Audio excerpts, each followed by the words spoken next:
out right now. He's trying to... Dontrell Willis better go find his helmet. He's one of the freshmen, and you don't want any of this because you don't want to lose key players. The head coaches are out there. The assistant coaches are out there. Everybody trying to break up the...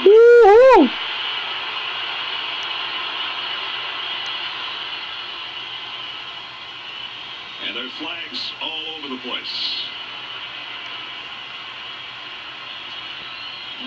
There might have been a punch or two thrown in there as well. We're going to have to straighten all this out. Mike Cannon is our referee, and he'll get the back judge and the umpire and everybody in a huddle there.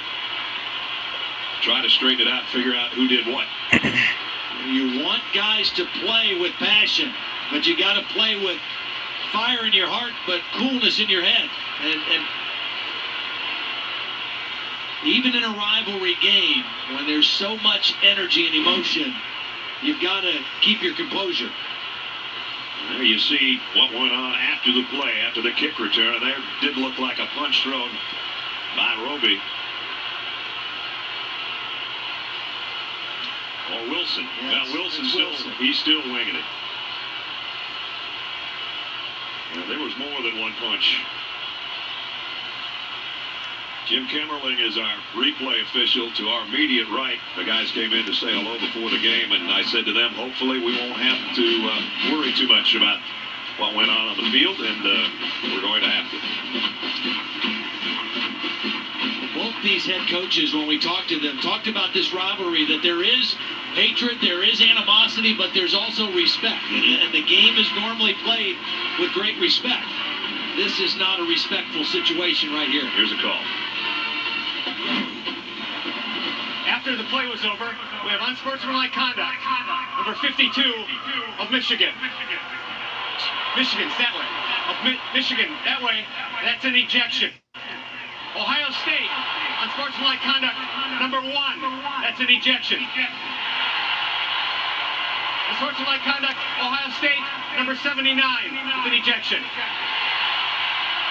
Ball will be placed at the end of the run. That's it for the day for 3 players. And again, it's a backup linebacker for Michigan. You don't want to lose anybody. Special teams guy. But now you're talking about in Dontrell Wilson, one of your key offensive weapons for Ohio State that lost his composure, and a starting offensive lineman, Maurice Hall, who also is ejected. Oh boy, that's not going to make it any better. Throw the birds. He came off the sideline because it was a special teams play.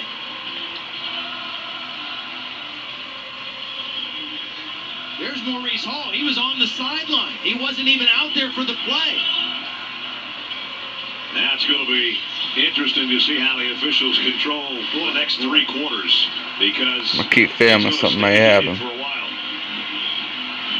If you're just joining us, Michigan leads by a touchdown in a seesaw back and forth battle.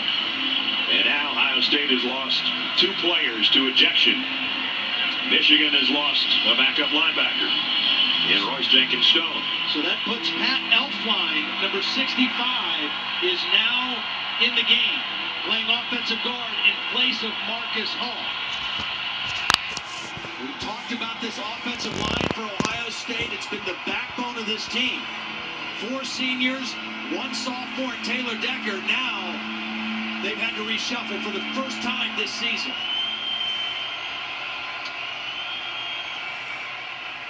Carlos Hyde will try to calm things a little bit. Falls forward for close to 5.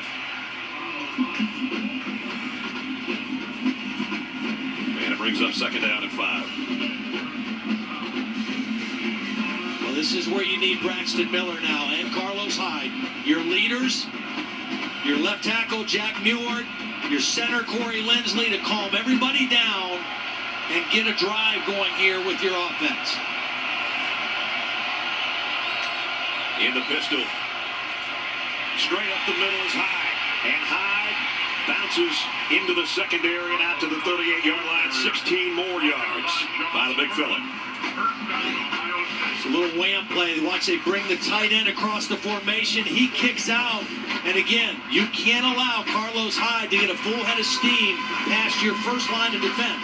He's too much to handle for defensive backs and even for these inside linebackers of Michigan with a full head of steam. You mentioned they average almost 7 yards every time they touch it on the ground. He's averaging 8.4 right now. Miller, play action. Wanted to go back out to Hyde, I think, but Joe Bolden wouldn't let him. Second sack.